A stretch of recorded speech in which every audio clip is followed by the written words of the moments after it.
വളരെ ഏറ്റവും റിസ്കി എന്ന് പറയാവുന്ന മണിക്കൂറുകളാണത്. രണ്ട് പ്രധാനപ്പെട്ട കാര്യം, ഒന്ന് ഈ ക്യാബിനിലെ പരിശോധന, മറ്റൊന്ന് ലോറി തിലോപരിതലത്തിലേക്ക് ഉയർത്തുക. ഇത് രണ്ടും ഇന്ന് നടക്കേണ്ടതുണ്ട്. അതിനനുകൂലമാകുക എന്നത് അവിടുത്തെ കാലാവസ്ഥ തന്നെയാണ്. ഇന്നലെ വൈകുന്നേരമൊക്കെ അവിടെ ഓറഞ്ച് അലേർട്ട് ആണെങ്കിൽ പോലും റെഡ് അലേർട്ടിന് സമാനമായ മഴയാണ് പെയ്തത്.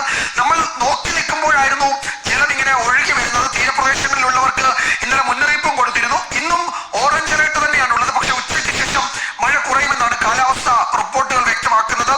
കരയിലേക്ക് കയറി നിൽക്കുന്ന മേഘങ്ങളുടെ അളവ് കുറവുണ്ട്. അതുകൊണ്ട് ഒരു പക്ഷേ ഇന്ന് ഉച്ചയ്ക്ക് ശേഷം മഴ കുറയാൻ തന്നെയാണ് സാധ്യത. അങ്ങനെയാണെങ്കിൽ കുറെ കൂടി സുഗമമായ രക്ഷാദൗത്യം അവിടെ നടക്കും.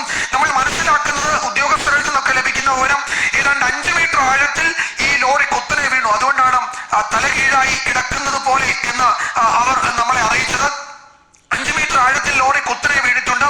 20 മീറ്റർ കരയിൽ നിന്ന് അകലെയാണ് ഈ വസ്തുവിന്റെ സ്ഥാനം. എന്ന് വെച്ചാൽ കരയ്ക്കും വെള്ളത്തിനും ഇടയിൽ ഒരു ചെളിക്കൂമ്പാരത്തിൽ ഏതാണ്ട് അമർന്ന് കിടക്കുന്ന മട്ടിലാണ് ആ ലോറിയുടെ സാന്നിധ്യം ഇപ്പോൾ വെള്ളത്തിലുള്ളത്. അതുകൊണ്ട് അതിനെ ഉയർത്തിയെടുക്കുക എന്ന അങ്ങേറ്റം ഭഗീരഥ പ്രയത്നത്തിലേക്കാണ്